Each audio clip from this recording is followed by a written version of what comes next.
여러분, 우리 이 독일의 나치에 대한 어떤 기억들, 또 역사적인 흔적들은 참으로 가슴 아픈 일이지 않나 생각을 합니다. 그러면서 그 당시에 있었던 여러 가지 사건들, 또 예화들이 오늘날 많이 인용되고 있죠. 그 중에 한 가지 또 사례가 있는데요. 바로 이 나치 독일의 유태인 학살 현장이었던 아우슈비츠 수용소에는요, 젊고 유능한 유태인 의사도 같이 수감되어 있었다고 합니다. 이 유태인 의사는요, 매일 이 가스실과 실험실로 끌려가는, 그래서 죽임을 당하는 이 유태인들을 바라보면서, 자신의 한 민족을 바라보면서 자신도 언젠가는 죽을 수도 있다는 그 불안감에 떨며 이 수용소 생활을 해왔습니다. 그러던 어느 날 그가 이제 바깥에서 노동을 하다가 흙 속에 파묻혀 있던 유리 조각 하나를 발견한 겁니다. 그리고 그것을요, 몰래 품속에 숨겨가지고 와서 날마다 면도를 했다고 합니다. 그렇게 하니까 어떻게 됐을까요? 나치들이 이 처형자를 고르기 위해서요, 수용소를 돌 때마다 이 면도한 이 사람을 보고, 이 사람은 쓸만한 사람이겠구나 하고서는 항상 피해갔다는 거예요. 아마 우리 대부분의 남성들은 내가 수염을 기르면 멋이 있을 거라고 생각을 하고, 저도 그렇게 생각하는 사람 중에 한 명입니다. 멋있지 않을까, 한 번도 길러본 적은 없지만.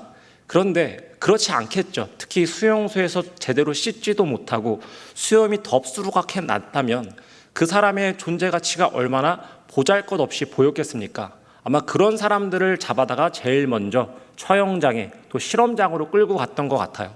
그것을 파악하고 매일 이 유리 조각으로 면도를 했던 거죠. 나는 여전히 쓸만한 놈이다 라는 것을 보여주기 위해서.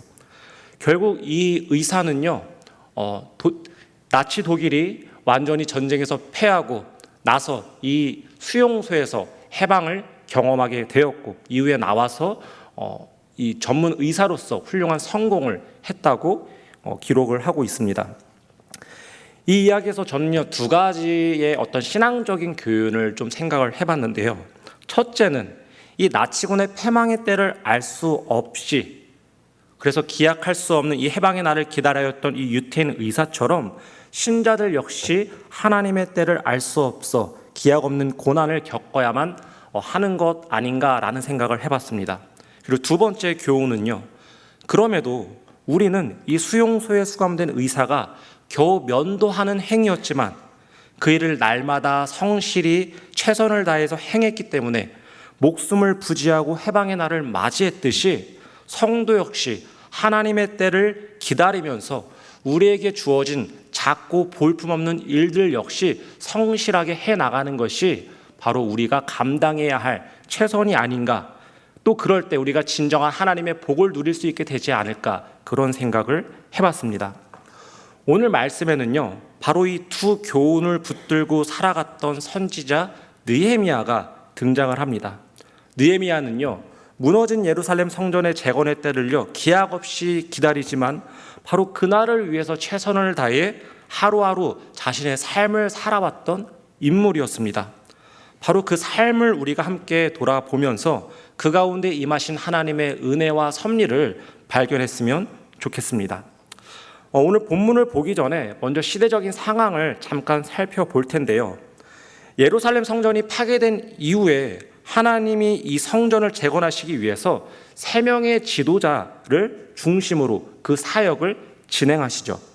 유다가 멸망한 후 50년쯤 지나서 이 포로로 끌려갔다가 돌아온 인물, 바로 이 스룹바벨이라는 자가 성전 재건을 이끌었고, 또 60년 후에 2차 포로 기한 때 에스라가 율법을 가르쳐서 유대 공동체를 튼튼히 하는데 기여를 하게 됩니다. 그리고 또 13년 후에 바로 오늘 본문의 주인공인 이 느헤미야가 예루살렘으로 돌아와서 성전의 성벽을 공사하는 일을 시작하게 되는 것입니다. 느헤미야는요, 이민 3세에 속하는 사람이었어요. 그러니까 이 유대인이지만 페르시아에서 태어나고 출세해서 이 왕의 술 맡은 관원장이라는 직위까지 올라온 부와 명예를 누리던 자였습니다. 그런 그가 이 유다에 다녀왔던 자신의 형제 하나니를 통해서 비참한 예루살렘의 소식을 듣게 됩니다.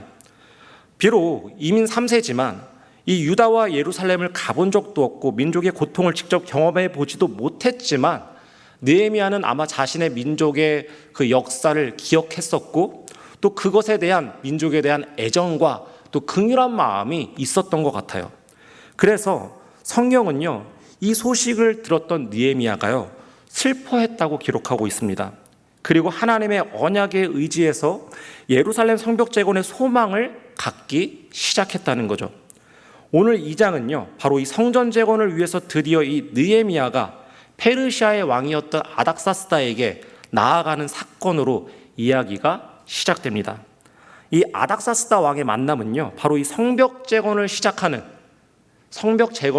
첫 단추였기 때문에 얼마나 중요했겠습니까?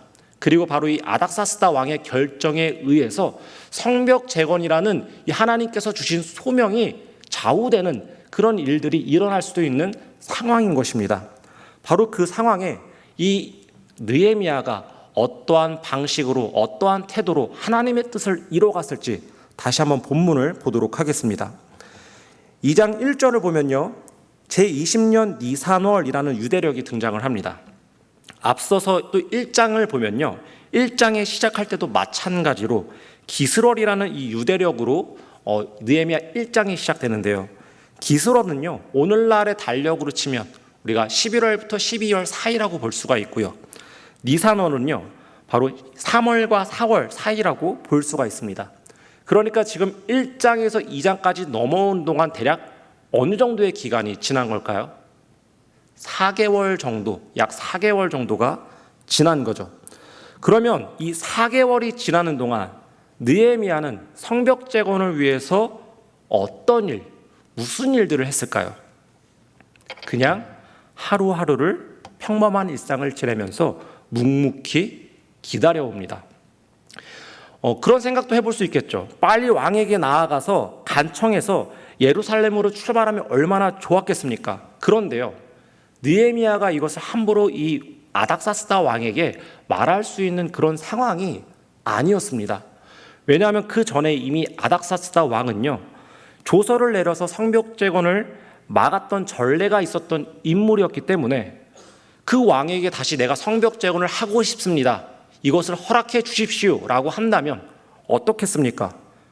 왕의 권위에 도전하는 행위가 될 수도 있었겠죠. 자칫하면 목숨이 왔다 갔다 할 수도 있는 일이었던 겁니다. 그래서 이 느헤미야는요, 하나님의 때가 임하기를 기다린 겁니다.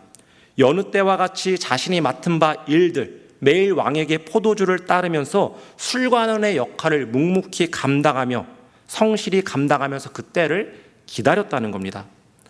이처럼요, 하나님의 사명을 완수하고자 할 때는요, 어떤 경우에는 즉각적으로 우리가 움직여야 하는 경우도 있지만 또한 오늘 같은 상황처럼 우리가 묵묵히 기다리면서 자신의 일을 하며 묵묵히 기다려야 하는 경우도 있는 겁니다.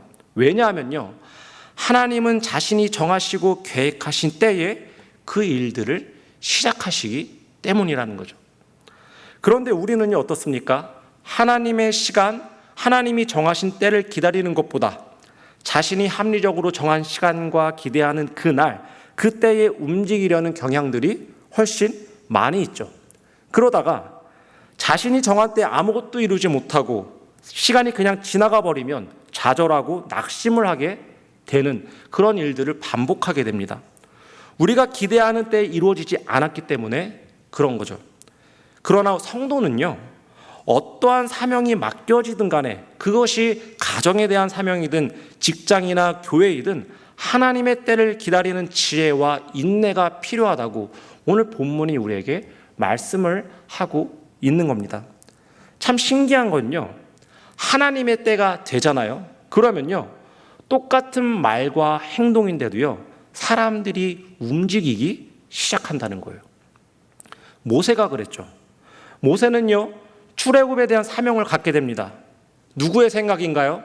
하나님의 생각이고 하나님이 주신 마음이었죠. 그런 모세가 40세에 애굽인을 쳐서 죽이고 그리고 80세가 되었을 때 비로소야 하나님께서 모세를 부르십니다. 그전에는요, 젊고 혈기가 왕성하고 힘이 세도 하지 못했던 일들을 이제는 지팡이만 딱 치면 바다가 갈라지고 지팡이만 딱 치면 물이 솟아나는 기적과 역사를 경험하게 되었다는 거예요. 무엇이 달라진 걸까요? 능력이 생겼을까요? 그게 아니라 뭐라고요? 하나님의 때가 임했기 때문이라는 겁니다. 하나님의 때가 되면요, 힘이 없고 늙고 나약해도 그 몸뚱아리를 통해서 하나님이 그 모든 일들을 이루어 가신다는 겁니다. 사도 바울도 그랬죠. 사도 바울은요, 선교 여행을 다니면서요, 복음을 참 많이 전했어요. 그런데 어떤 무리에게는 성령이 강력하게 임해서 구원을 받았고요, 어떤 무리에게는 복음을 전했더니 그 무리가 사도 바울을 죽이겠다고 쫓아와서 윽박질렀던 일들도 심심치 않게 많이 있었습니다. 왜 그랬을까요? 설교를 했던 사도 바울의 컨디션이 오늘은 별로 안 좋아서 말실수를 조금 했다거나, 앞에 있는 사람을 조금 내가 말실수로 인해서 기분 나쁘게 언짢게 해서 사람들이 그렇게 제각각의 반응들을 보였을까요? 아니겠죠. 네, 아마 어느 때나 어디서나 진실되게 가감없이 하나님의 복음을 전했을 겁니다. 다만 사람들의 반응이 그때마다 달랐다는 것은요, 하나님의 때가 임했거나 임하지 않았기 때문에 그런 일들이 일어났다는 거죠. 그리고 오늘 이 느헤미야도 마찬가지입니다. 만약 느헤미야가요, 곧바로 혹은 자신이 생각하기 알맞은 때에 아닥사스다 왕을 찾아가서 성벽 재건을 하겠습니다라고 말을 했다면 그 결과가 어땠을까요? 처참했겠죠. 목숨이 위태로웠을 겁니다. 그래서 그것을 방지하기 위해 매일 아닥사스다 왕 앞에 나와서 수를 따르고 그저 반복된 일상을 성실히 살아갔던 거죠. 마음은 이미 저 예루살렘을 향해 있지만 그럼에도 하루하루를 묵묵히 살아가면서 하나님의 때를 기다렸다는 겁니다. 바로 그런 시간 이후에 하나님께서 아닥사스다 왕의 마음을 움직이게 하신 거죠. 우리는요, 종종 이런 성속이원론에 빠질 때가 많습니다. 일상을 사는 것과 하나님의 사명을 감당하는 것이 서로 상관없는 것처럼 분리해서 생각을 한다는 거죠. 그러다 보니 어떻습니까? 자신이 살아가는 하루하루의 이 평범한 일상은 뭔가 아쉬운 거예요. 뭔가 부족한 거예요. 내가 종교적인 열심으로 어떤 것을 더 해야 하고, 내가 선교라도 지금 당장 나가야 될 것 같은데, 그래야만 이 사명을 감당하는 것 같은데, 지금 그래서 이 일상이 불편하고 뭔가 아쉬운 겁니다. 그런데요, 하나님의 사명은요, 하나님의 때는요, 어느 날 갑자기 내가 선교를 가야만 일어나는 것이 아니고 갑자기 하늘에서 벼락이 떨어지듯이 그 일이 갑자기 일어나는 것이 아니라 우리가 묵묵히 참고 기다리며 살아오는 그 일상의 터 위에서 하나님의 역사가 시작된다는 것입니다. 바로 그것을 기억하면서 오늘 하루도 힘겹지만 볼품없지만 우리가 함께 살아갈 수 있는 저와 여러분이 되시기를 간절히 소원합니다. 자, 그렇게 4개월이 지난 어느 날요, 평상시와 마찬가지로 이 왕에게 포도주를 따르던 이 술관원 느헤미야가요, 안색이 좋지 않았던 것 같아요. 항상 사교적이고 밝고 자신의 안위를 살펴봤던 이 술관원의 변화에 대해서 아닥사스다 왕이 어떻게 했습니까? 금세 눈치를 채고 묻습니다. 2절에 이렇게 이야기를 하죠. 너가 병이 없거늘 어찌하여 얼굴에 수심이 있느냐? 이는 필연 내 마음에 근심이 있음이로다. 이 대목을 보면요, 아닥사스다 왕이 변방의 이방의 왕이지만 또 존경할 만해요. 자신의 수하에 있는 부하의 어떻습니까? 컨디션을 다 파악하고 있죠. 그리고 그 사람이 평소에 지병이 있었는지도 알고 있어요. 그만큼 아끼고 또 충실하게 일을 감당했던 느헤미야가 아마 좋았던 것 같아요. 우리 성도님들 한번 옆에 우리 다른 성도님들 한번 보시겠어요? 옆에 계신 성도님들이 어떤 지병이 있으신지 속으로만 생각, 내가 알고 있나 모르고 있나, 다른 어떤 근심이 있으신가, 우리가 그런 관심들을 가지면 좋을 것 같습니다. 그런데 이 질문에 대해서요, 느헤미야의 반응이 어떻습니까? 크게 두려워하였다라고 성경이 말합니다. 왜요? 에스라서 4장을 보면요, 예루살렘 성전 재건을 방해하는 자들이 아닥사스다 왕에게 올렸던 이 서신의 내용이 나옵니다. 조금 길지만 제가 이걸 현대인의 번역, 우리 새 번역으로 된 성경을 제가 한번 읽어드리겠습니다. 다음은 이들이 보낸 상소문의 내용이다. 유프라테스강 서쪽에 있는 신하들이 아닥사스다 임금님께 아뢰입니다. 임금님께서 다스리시는 여러 지방에 흩어져서 살던 유다 사람들이 우리가 사는 예루살렘으로 와서 자리를 잡고 범죄와 반역을 일삼던 악한 성읍 예루살렘을 지금 다시 세우고 있습니다. 기초를 다시 다지고 성벽을 쌓아 올리고 있습니다. 이 일을 임금님께 아뢰입니다. 성벽 쌓는 일이 끝나고 그 성읍이 재건되면 그들은 세금과 조금과 관세를 바치지 아니할 것이며 틀림없이 국고에 손해를 끼칠 것입니다. 조금 길어서 16절 읽겠습니다. 이 성읍이 재건되고 성벽 쌓는 일이 끝나면 임금님께서는 유프라테스강 서쪽 지역을 잃게 되신다는 것을 아뢰는 바입니다. 자, 이 서신을 받은 아닥사스다 왕의 기분이 어땠을까요? 분노했겠죠. 아니, 감히 나를 대적해? 그러면서 이 이스라엘의 성전 재건 사업을 이 왕이 중단시켜 버렸던 겁니다. 그런 배경 속에서 자신의 근심의 이유가 지금 내 민족의 예루살렘 성벽 재건 때문이라는 것을 말한다는 건요, 이 페르시아에 대한 반역이고 왕의 권위에 대한 도전으로 볼 수 있었겠죠. 자칫하면 계속 말씀드리지만 목숨을 잃을 수도 있었기 때문에, 그래서 느헤미야는요 왕의 질문에 두려워한 겁니다. 그러나 여기서요 느헤미야는요 왕의 마음을 불편하게 하지 않고 공감을 이끌어낼 만한 방식으로 왕에게 그 자초지종을 설명하기 시작합니다. 지금 이 느헤미야의 목적이 무엇이죠? 예루살렘 성벽을 재건하는 거예요. 그런데 3절을 보면요 뭐라고 이야기를 하고 있냐면 조상들의 무덤이 있는 성읍이라는 표현으로 요청을 하고 있습니다.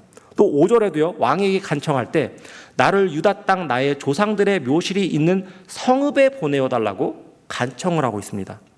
자, 여기에 뭔가 뉘앙스가 느껴지시나요? 감이 잡히시나요? 지금 왕에게 나를 보내달라고 요청은 하고 있지만 그 표현에 사용되는 언어가 예루살렘이나 성벽이라는 표현을 전혀 사용하지 않고 있다는 거예요. 대신 조상들의 무덤이 있는 성읍이라는 표현을 반복해서 사용하고 있다는 거죠. 당시 이 페르시아의 왕족이나 귀족들에게는요 조상들의 무덤에 대한 공경이 일반적으로 중요했기 때문에 만약 예루살렘이나 성벽이라는 발언을 했다면 기분이 굉장히 언짢았을 거예요. 그러나 자신들도 중요하게 생각하는 조상의 무덤, 조상의 묘실, 지금 이 표현으로 느헤미야가 왕에게 간청을 하니까 왕이 그 마음이 어떻게 되었을까요? 공감이 되는 거죠. 아, 그러냐? 나도 우리의 조상의 무덤에 그렇게 힘든 일이 있으면 나도 달려가야 된다고 생각을 하는데 너가 지금 그런 상황이구나. 그런 공감대를 이끌어냈던 겁니다. 바로 그 말을 들은 아닥사스다 왕의 마음이 조금 열리기 시작합니다. 그래서 왕은요 다시 묻습니다. 너가 무엇을 원하느냐? 자, 이때 이제 원하는 게 뭐냐고 물어봤어요. 자, 이제 다 왔죠. 말하기만 돼요. 사실은 제가 원하는 것은 이런 일을 하는 것이 제가 지금 바라는 것입니다. 우리라면 그렇게 했을 거예요. 그런데 이 느헤미야의 반응이 참 신기해요. 이 긴장되는 순간에 말 한마디의 실수로 목숨을 잃을 수도 있는 상황이에요. 그가 제일 먼저 한 행동, 반응은요 짧지만 그 순간에 잠시라도 어떻게 했다고요? 하늘의 하나님께 묵도했다. 성경은 그렇게 말씀을 하고 있다는 것입니다. 지금 느헤미야는요 4개월 동안요 금식하면서 기도했을 겁니다. 이 날을 위해서 이런 기회가 오기를 바라면서 간절히 기도했겠죠. 그리고 지금 막 소원을 이룰 기회가 눈앞에 와서 붙잡아야 할 그 순간이 온 겁니다. 그런데 이런 찰나의 순간에도 하나님께 잠시라도 기도한 후에 왕에게 말하고 있는 겁니다. 이유가 무엇일까요? 지금 이 성벽 재건을 위해서는요 하나님이 하실 일과 느헤미야가 할 일이 분명하게 구분되어져 있습니다.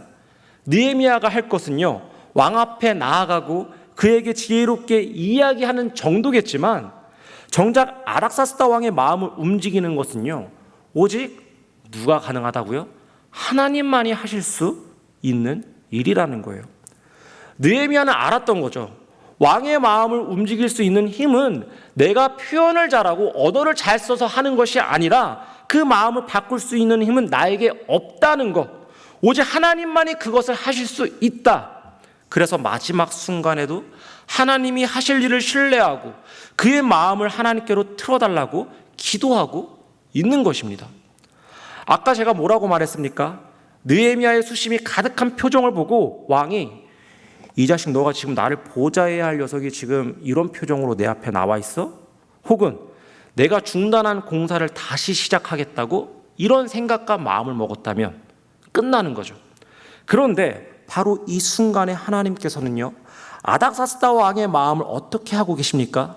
그의 마음을 느헤미야에게로, 그의 수심을 보면서 오히려 그의 마음을 챙기는 쪽으로, 그의 간청을 들으면서 그에게 공감하는 쪽으로 인도해주고 틀어주고 계시다는 거예요. 살다 보면요, 우리의 손과 마음이 닿지 않는 영역들이 굉장히 많습니다. 내 배우자에게, 자녀에게, 형제에게, 회사 상사에게 아무리 노력하고 잘하고 끊임없이 아낌없이 베풀어도요, 잘 변하지 않는 관계가 있고요, 그 사람의 마음이 있어요. 결국요, 그들의 마음은요, 그 사람의 마음은요, 누가 움직일 수 있을까요? 하나님이 틀어주셔야만 돌이킴이 있고 회복이 가능하다는 거예요. 내가 아무리 노력해도요, 변하지 않는 그것은요, 오직 하나님이 작정하신 때에 하나님이 하실 수 있는 일이기 때문에 우리는 마지막 호흡이 머무는 순간에도 내가 최선을 다했을지라도 하나님을 의지하고 신뢰하고 그분께 기도를 해야 한다는 것입니다. 제가 고3 시절에 수능을 마치고요, 참 여러 가지를 많이 해보고 싶었어요. 아르바이트도 해보고 싶었고요, 여행도 가고 싶었습니다. 그런데 때마침 수능을 끝나고 일주일 후에 저에게 식당 아르바이트를 제안하는 친구가 있었어요. 제가 냅다 이거는 너무 좋은 기회다 하고선 하겠다 하고 이제 아르바이트를 시작했습니다. 근데 그때 저희 어머니께서 저에게 딱 한 말씀을 하셨어요.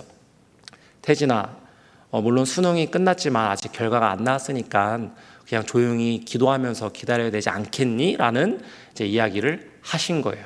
저희 어머니는 굉장히 온유하시고 말씀도 상냥하게 하십니다. 그런 어머니에게 제가 그 이야기를 듣고 어떻게 제가 반응을 했을까요? 저는 예나 지금이나 때로는 또 차갑기도 하고요, 이성적이고 또 합리적인 걸 좋아해서요, 어머니에게 이런 말씀을 드렸어요. 엄마, 이미 수능 점수는 다 나왔고 내가 그걸 지원을 했고 지원자들과 컴퓨터가 그것을 합산해서 등락을 좌우해서 최종 명단을 나에게 통보할 거야. 그건 컴퓨터가 할 일이지 내가 할 게 없어. 그러니 저는 아르바이트를 가겠습니다 하고 저는 이제 일을 나갔죠. 네, 그렇게 일을 나가고 일주일 만에 제가 허리 디스크가 터져서 수술을 10만 원을 벌고 수백만 원을 제가 부모님께 불효를 저지르는 일을 해버리고 말았습니다. 제가 이거는요, 기도하지 않으면 뭐 허리가 다친다 이런 이야기를 하려고 하는 것이 아니라요, 물론 기도를 더하면 안 붙을 대학이 붙고 기도를 붙을 대학이 떨어진다 이런 이야기가 아닙니다. 다만 우리의 손이 떠난 그 순간에도요, 내 손이 닿지 않는 영역에 대해서 우리는요, 끝까지 기도하면서 하나님의 뜻을 구할 필요가 있다는 거예요. 끝까지 기도하는 자가요, 하나님이 주시는 시험의 기쁨을 알고요, 실패의 의미를 아는 것입니다. 끝까지 기도하는 자가 성공도 실패도 하나님께 영광으로 돌릴 수 있는 것이고요, 끝까지 기도하는 자가 잘난 삶도 못난 삶도 누더기 같은 삶도 평범한 삶도 하나님께 영광을 올려드릴 수 있다는 것입니다. 제가 아까 기도하지 않았잖아요.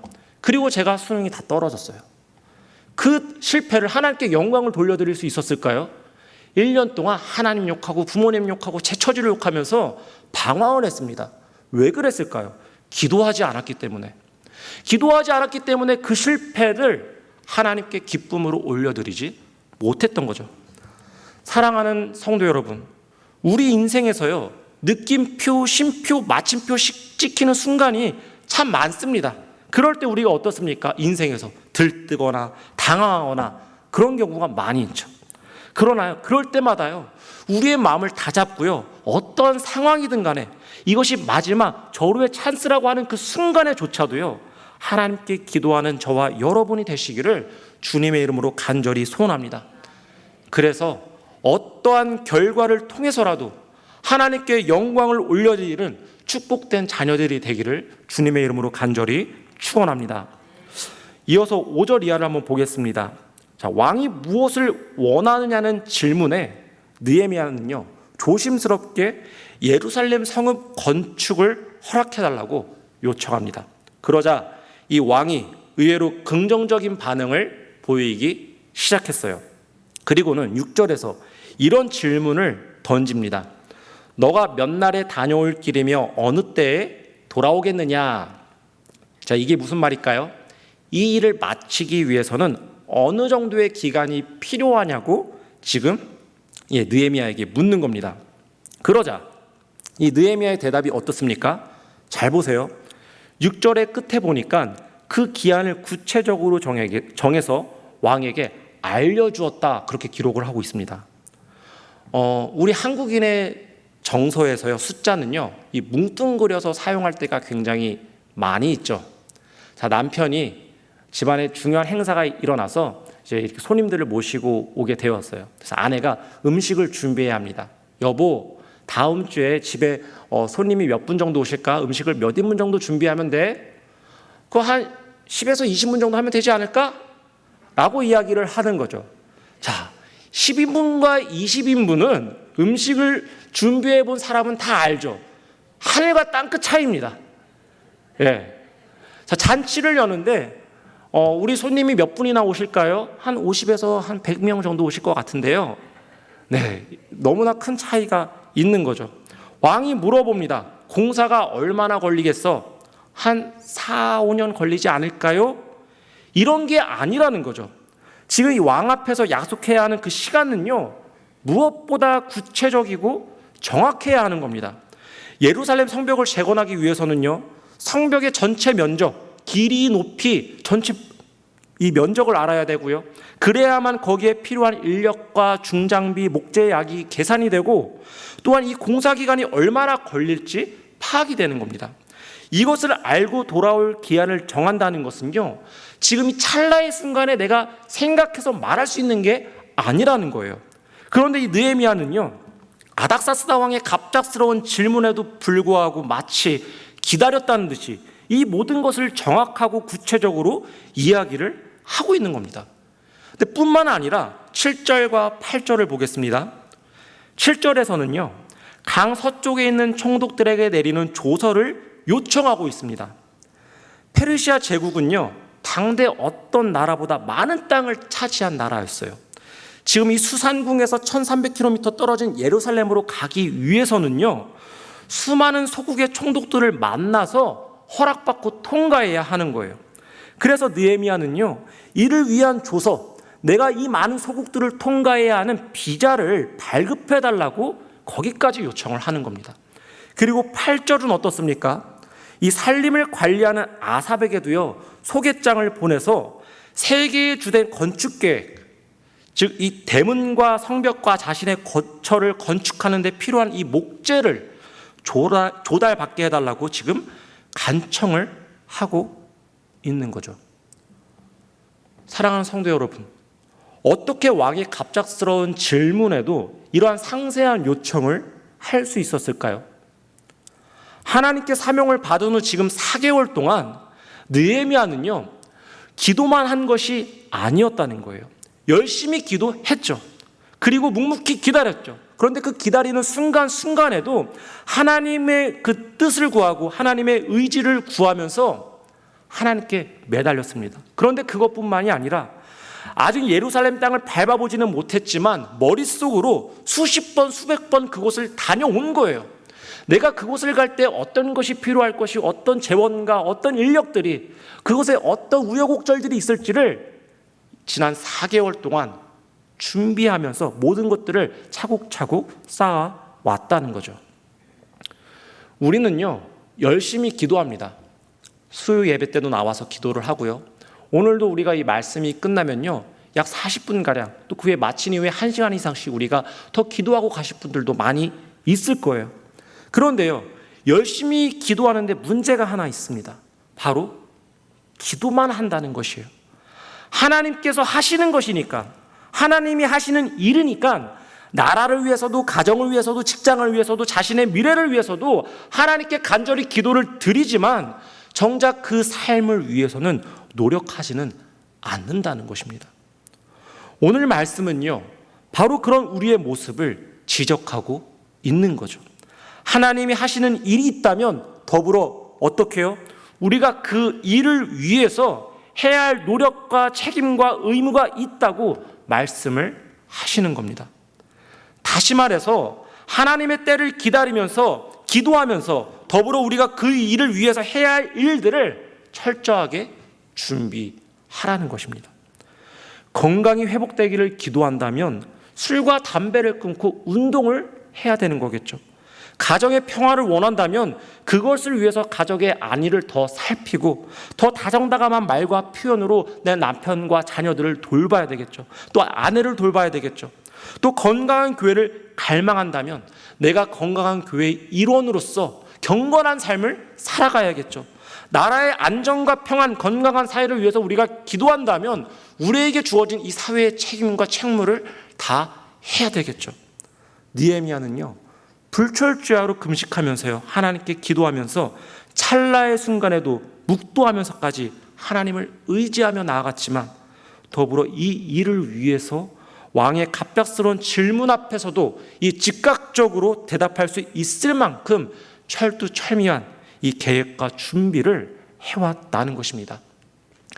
사랑하는 우리 온세계교회 성도 여러분, 우리의 삶도 그러해야겠죠.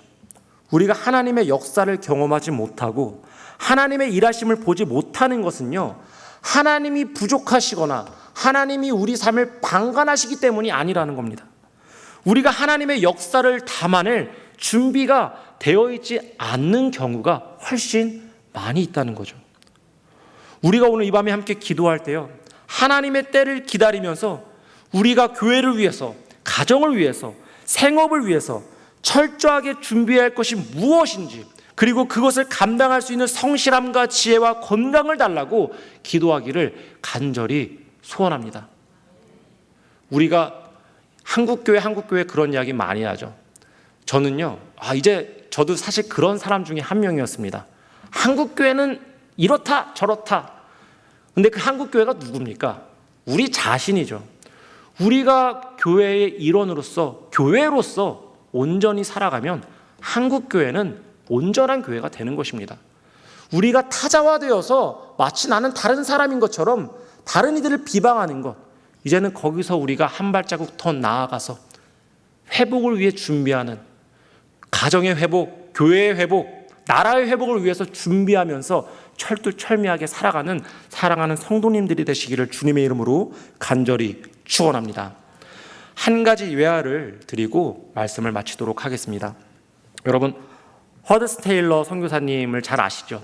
제가 참 좋아하는 예화고 아마 제 강의를 들으셨던 분들은 한 번쯤 제 이야기를 들으셨을 겁니다. 이 허드슨 테일러 선교사님이 중국으로 선교 갈 때의 이야기인데요, 그가 범선을 타고 중국으로 향하는데 바람이 전혀 불지 않아서 이 배가 식인종들이 살고 있는 섬에 근접하게 된 겁니다. 그리고 거기서 배가 멈춰버리고 말았어요. 바람이 거의 불지 않았기 때문에 배의 방향을 바꿀 수가 없었던 거죠. 배는 물결을 따라서 이 식인종들의 섬을 향해서 밀려가고 있는 상황이 지금 벌어지고 만 겁니다. 위기를 느낀 선장이요, 이 위기를 느낀 선장님이 허든슨 테일러에게 찾아가서요, 하나님께 기도할 것을 부탁합니다. 그리고 이를 승낙한 이 허든슨 테일러는요, 그때부터 기도하기 시작했습니다. 그리고 하나님께서 이 배의 방향을 틀 바람을 보내주실 것이라는 확신을 얻게 되었어요. 그래서 이 허든슨 테일러는요, 선장과 선원들에게 당장 돛을 펴라고 이야기를 합니다. 그런데 그 배에 있던 사람들의 반응이 어땠을까요? 말도 안 된다는 표정을 지었던 거예요. 보통 이 돛을 내리고 돛을 펴기 위해서는요, 바람이 불 때 돛을 펴야만 그 기능을 한다고 그 전문가들은 그렇게 생각을 했는데, 바람이 하나도 불지 않는 이 상황에 돛을 핀 데 무슨 일이 있겠냐고 지금 반문을 했던 거죠. 그러나 허드슨 테일러는요, 그들에게 다시 이야기를 합니다. 다시 권면합니다. 돛을 펴십시오.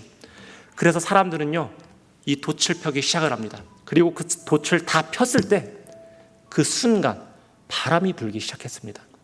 바람이 불자 배는 다시 움직이기 시작을 했고, 식인종이 살던 그 섬으로부터 다시 멀리 떠나가서 그들이 생명을 부지할 수 있었다는 그런 이야기가 있습니다. 사랑하는 성도 여러분, 여기서 돛을 핀다는 것은 어떤 이야기일까요? 만약 이들이 돛을 피지 않았다면 바람이 부는 그때에 하나님의 그 역사를 경험할 수 있었을까요? 바로 이 돛을 핀다는 것은요, 우리가 하나님의 역사를 경험하는 준비를 한다는 일일 것입니다. 그런데 그 준비를 하지 않는 자들은요, 아무리 우리 인생에 성령의 바람이 몰아치고 하나님의 역사가 임할 그때가 왔을지라도 우리는 그 역사를 경험하지 못한다는 거예요. 왜? 우리의 돛을 내리지 않았기 때문에. 우리는 하나님의 때를 기다리는 자들입니다. 우리의 인생 가운데서 이 고난이 언제 끝날까? 하나님이 끝내주실 때가 언제일까? 내 인생은 언제까지 하나님의 사명을 감당하며 살아갈까? 그때는 언제일까? 하나님이 나를 하나님의 나라로 부르실 그때는 언제일까? 우리는 아무것도 알 수가 없습니다. 아무것도 알 수 없다고 하여서 아무것도 하지 않아서는 안 될 것입니다. 우리는요, 그때가 올 때, 그 하나님의 바람이 나에게 불 때, 그 바람을 맞아서 하나님이 기뻐하시는 자리로 나아가기 위해서 지금부터 철저하게 이 느헤미야와 같이 준비해야 할 것입니다. 가정의 화목을 위해서, 건강한 교회를 위해서, 건강한 사회와 나라를 위해서, 관계의 회복을 위해서 우리는 끝까지 힘써야 할 것입니다. 그 결단을 할 수 있는 이 밤이 되시기를 주님의 이름으로 간절히 축원드립니다. 우리 이 시간 함께 찬양